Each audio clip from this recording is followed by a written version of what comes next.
Welcome back, dear students of class 10th, to another session of learning through videos. Today I am going to explain about mole concept and stoichiometry. In stoichiometry, we have equation based problems or weight analysis. Then you have gas laws like Boyle's law and Charles' law, Gay-Lussac's law, Avogadro's law,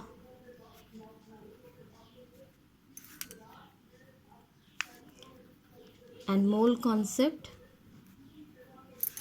following which you will study about weight and volume analysis. You also have empirical formula determination,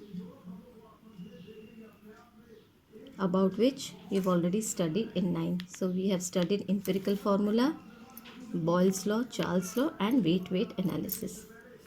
So we will start with Gay-Lussac's law in today's video. Now Gay-Lussac's law is also known as the law of combining volumes. It is also known as Gay-Lussac's law of combining volume of gases.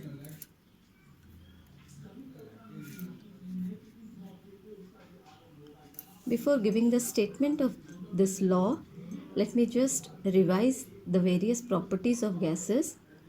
Now, the various properties of gases which make it different from the other two states of matter, solids and liquids, are its maximum intermolecular space, least intermolecular force of attraction, maximum diffusibility, maximum compressibility, and exertion of pressure in all directions. You're already aware of these properties of gases. Now let us straight away go to the Gay-Lussac's law. Gay-Lussac's law of combining volume states that when gases react, they do so in volumes which bear a simple whole number ratio to one another and to the volumes of the products if gaseous, provided the temperature and pressure of the reacting gases and their products remain constant. I'll repeat and I'll write it down for you. When gases react, they do so in volumes which bear a simple whole number ratio to one another and to the volumes of the product if gaseous, provided the temperature and pressure of the reacting gases remain constant. Reacting gases as well as the products remain constant. Now what do I mean by this? Let us study this by the following example. Suppose we have hydrogen gas and chlorine gas reacting to give hydrogen chloride gas. Now we balance this to get one molecule of hydrogen gas reacting with one molecule of chlorine gas to give two molecules of hydrogen chloride gas. Now these two gases react with each other to form another gaseous product, HCl. Now Gay-Lussac's law states that if we take one volume of hydrogen gas, it will react with one volume of chlorine gas and you will get two volumes of HCl gas. Or in other words, they bear a simple whole number ratio. These gases, the volumes of these gases as well as the product if it is a gaseous one. For example, if we take 50 cc of hydrogen gas, it will react with only 50 cc of chlorine gas to give 100 cc of HCl gas. Is it clear? Now suppose we have nitrogen gas reacting with 3 volumes of hydrogen gas to give 2 volumes of ammonia. Now these two reacting substances are gases. The product is also another gas, ammonia. Now what do we see? One molecule of nitrogen reacting with 3 molecules of hydrogen to give 2 molecules of ammonia, or 1 volume of nitrogen reacts with 3 volumes of hydrogen to give 2 volumes of ammonia, or in other words, they bear a simple whole number ratio 1:3:2. Suppose we take 100 ml of nitrogen gas. Now from this ratio it will react with 3 times, or 300 ml of hydrogen gas, and you will get 200 ml of ammonia. I hope it's clear. Now let's solve some. Suppose we have 450 cc of carbon monoxide and 200 cc of oxygen are mixed together and ignited. Calculate the composition of the resultant mixture. Suppose you are asked 450 cc of carbon monoxide gas and 200 cc of oxygen gas are ignited. Calculate the composition of the resultant mixture. Now for this, first you have to write the balanced equation. 2CO plus O2 will give 2CO2. Now this will be given in your question paper in the board question, so no need to worry. So what do we have? He says there is 450 cc of this carbon monoxide gas and only 200 cc of oxygen gas.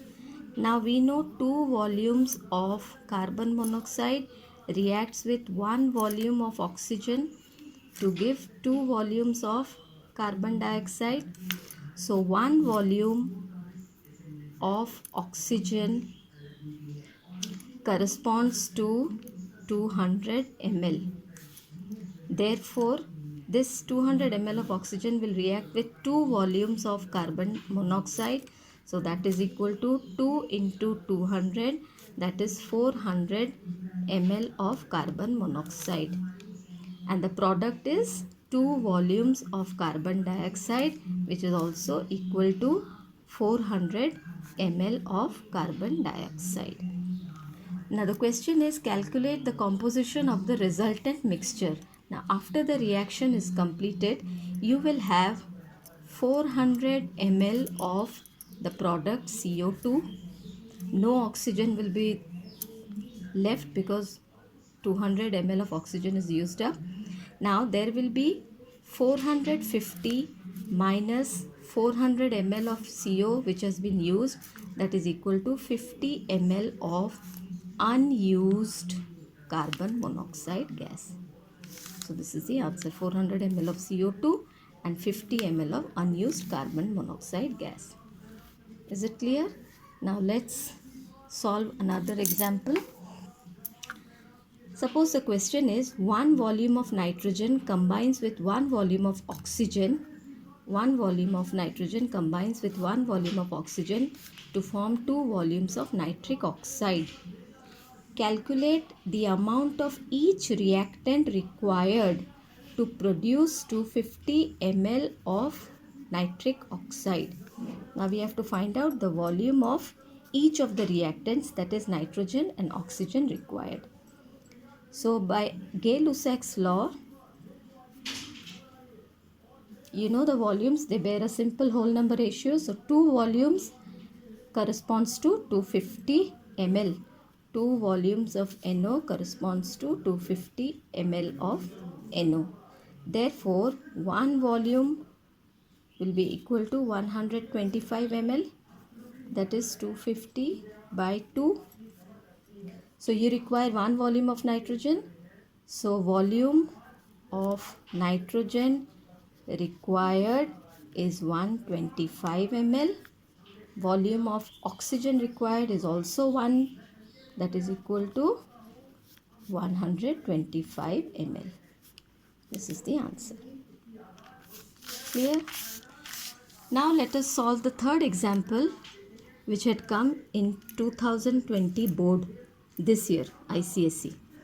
The question says, calculate the amount of each reactant to produce 750 ml of carbon dioxide when 2 volumes of carbon monoxide combines with 1 volume of oxygen to produce carbon dioxide. I repeat the question.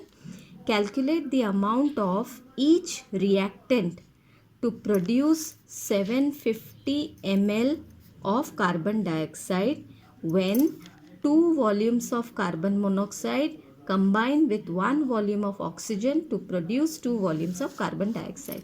And the equation is given in the question. Now you know 2 volumes of carbon monoxide produces 2 volumes of carbon dioxide. 2 is to 1 is to 2. So 2 volumes of carbon dioxide corresponds to 750 ml.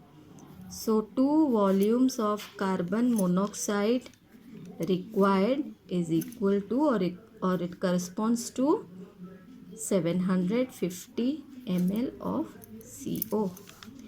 Now oxygen required is 1 volume. 1 volume of oxygen is required.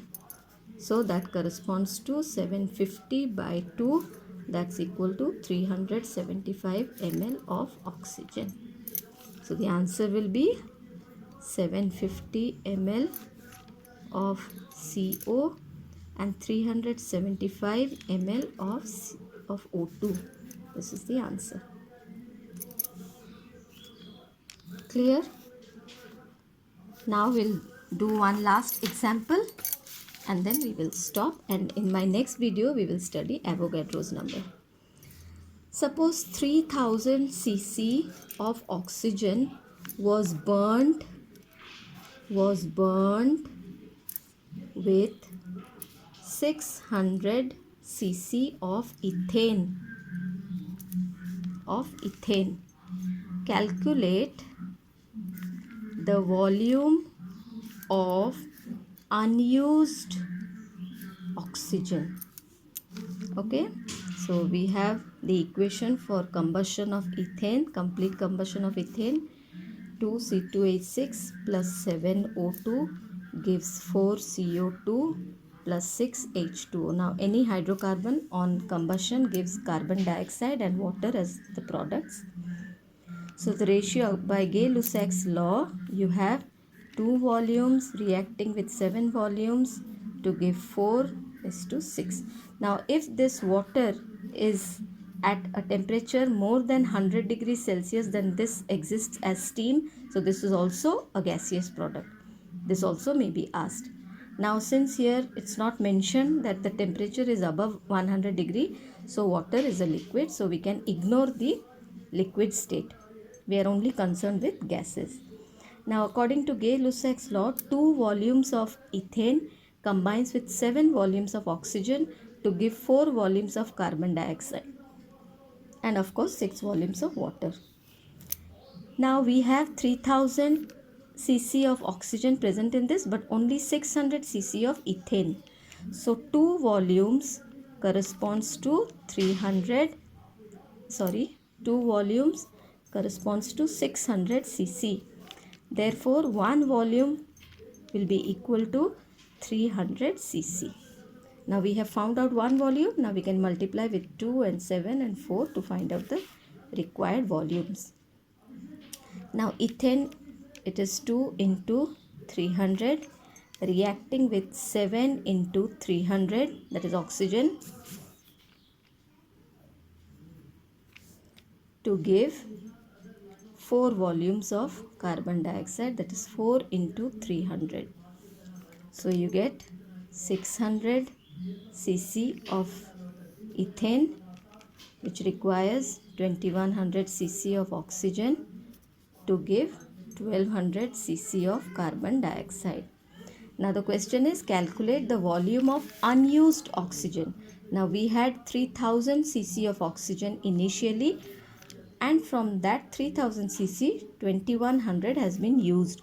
So unused oxygen is 3000 minus 2100 cc, that is equal to 900 ml.